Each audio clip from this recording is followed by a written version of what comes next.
আওয়ামী লীগ সরকারের পতনের পর জনরোষের বিপরীতে পুলিশ প্রশাসনকে ঢেলে সাজানোর উদ্যোগ নেওয়া হলেও এখনও আইনশৃঙ্খলা পরিস্থিতি নিয়ে উদ্বেগ কাটেনি। সাধারণ মানুষ বলছেন, আগস্টের পর বিভিন্ন জেলায় চুরি, ডাকাতি, ছিনতাইয়ের মতো অপরাধ বাড়ছে। এ বিষয়ে আরও জানাতে কুষ্টিয়া থেকে যুক্ত হচ্ছেন সহকর্মী মিলন উল্লাহ। মিলন, পুলিশের নিষ্ক্রিয়তার অভিযোগ তো অনেক দিনের, এই অবস্থা কাটিয়ে ওঠা কেন যাচ্ছে না? পুলিশের পক্ষ থেকে কি বলা হচ্ছে?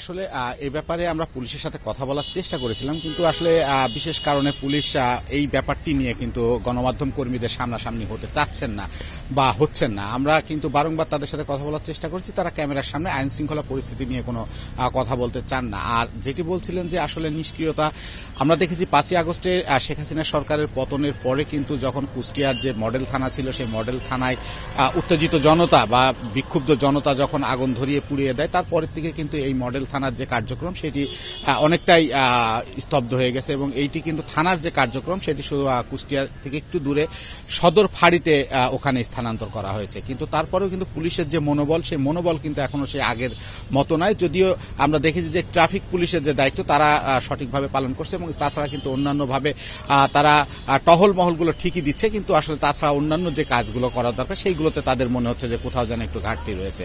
আপনাকে বলে রাখি যে আইন শৃঙ্খলা পরিস্থিতি যেমন প্রতিবেদনে দেখছিলেন যে গতকালকেই কুষ্টিয়ার খোকসা মডেল মসজিদে নামাজ পড়ার সময় এক মুসল্লির মোটরসাইকেল কিন্তু সিসিটিভির ফুটেজের মাধ্যমে দেখা যাচ্ছে যে তালা ভেঙে কিন্তু নিয়ে যাচ্ছে অনেকটাই দিনে দুপুরে।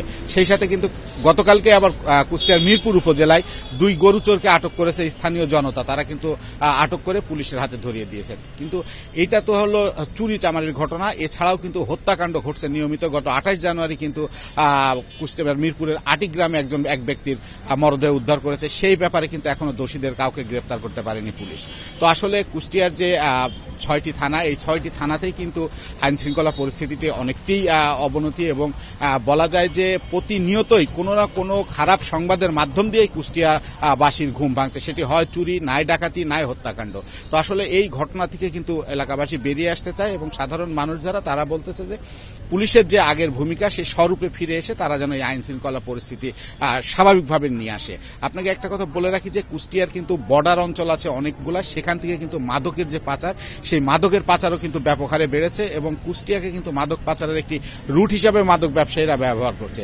আমরা দেখেছি যে আগে যে পরিমাণে মাদক আইন শৃঙ্খলা বাহিনীর হাতে মাদক সহ মাদক কারবারিরা আটক হতো, এখন কিন্তু কিছু কিছু জায়গায় মাদক আটক হচ্ছে কিন্তু মাদক কারবারি আটক হচ্ছে না, যার কারণে কিন্তু মাদকের যে পাচারের যে তৎপরতা সেটিও কিন্তু বাড়ছে বলে অনেকে আমাদের কাছে জানিয়েছে। তো এই ছিল কুষ্টিয়া থেকে আইন শৃঙ্খলা পরিস্থিতি নিয়ে আমার কাছে সর্বশেষ সংবাদ।